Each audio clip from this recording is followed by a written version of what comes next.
Shout out guys. Eto na naman po tayo dahil oras na naman po ng sunduan. Pumunta na po tayo sa sundo. Yan, pa-jacket tayo. Dahil medyo mainit-init ng panahon ngayon. May jacket na, may mask pa, may payong pa, di ba guys? Protex. Kailangan po natin ng protection sa init. Makulimlim ang panahon ngayon pero kahit makulimlim, mainit din siya. Kaya shout out sa lahat dyan. Mapagpalang araw. Happy Friday po sa lahat dyan. Kaya tomorrow is Saturday, Friday is family bonding yan. Shout out everyone. Yan, malakas ang mga hangin. No? Pumapagaypay ang mga hangin. Pumapagaypay ang mga hangin. Pumapagaypay po ang mga dahon ng ating mga tanim. Yeah, maraming salamat po sa lahat dyan. Sa mga mag-view po ng ating videos. Please don't forget po to subscribe and please don't skip po ang ads. Don't skip the ads and click the bell button for more update. Ayan guys, mga ka-idol. Mga halaman. Mga dilaw-dilaw pa ang mga bulaklak. Ayan naman ang guava tree. Yan, maraming salamat po guys. Hello.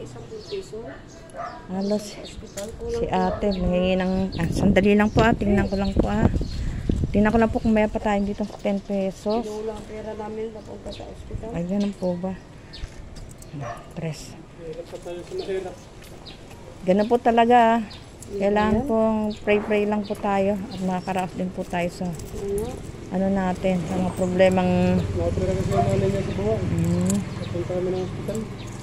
subok at iligyan. Sige po, maraming salamat. Yan si Ala ate yan, shout out po sa inyong lahat dyan. Medyo nakakayan mga ibigay natin ang barya lang pero wala po tayong magagawa guys dahil barya na lang din po ang pera natin. Bukas po ang sahod ni Idol Nilberto Wal kaya pray lang po tayo kapag tayo may mga problema pong pinagdadaanan. Hindi po tayo pabayaan ng ating Panginoong Jesus guys. Shout out po sa lahat. Maraming salamat. At kahit po nakakataba rin naman ang puso yung kahit pa paano. 10 pesos lang kailangan nila. Gusto ko man silang bigyan ng masigit po sa 10 pesos. Hindi ko na pa talaga kaya. Kaya pasensya na po. At least nakapagbigay tayo. Sana po marami pa pong magbigay sa kanila ng tulong. Pray ko na marami magbigay sa kanila ng tulong guys. Dahil may sakit po ang kanilang nanay nasa ospital. Ang hirap po kaya ng kalagayan ng ganun na walang-wala ka tapos may sakit ang isa sa pamilya mo. Napakahirap po nun. Naranasan ko na rin po yan noon. Kaya gustuin ko man pong tumulong. Ngayon is hindi ko pa pumagawa. Kaya shout out po sa lahat dyan. Masasaan po makakatulong din tayo kahit pa paano. Ayan, papunta nandito po tayo sa school. Ayan, may mga malalaking sasakyan. Parang hindi pa labasan. Pero mag-iintay ako dito sa labas. Ayan. Ayan ang mga doggy. Kasi ang bilin ko ay po yung bagsik. Wag siyang lalabas ng gate hanggat wala ako. Dahil natatakot na siya na umuwi mag-isa. Kasi nga may na-publish na naman na nawawalang bata.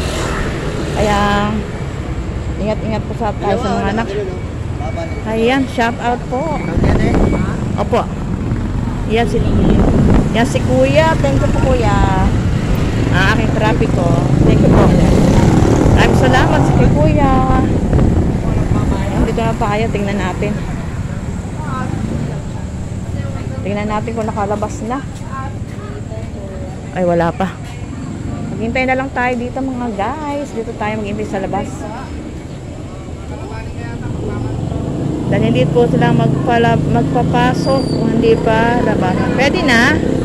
Ayan. Salamat. Aray ko po. Pwede na. Sige po. Salamat. Ayan, thank you so much po sa lahat ng ating mga staff ng school. Ayan. Okay guys, tingnan natin.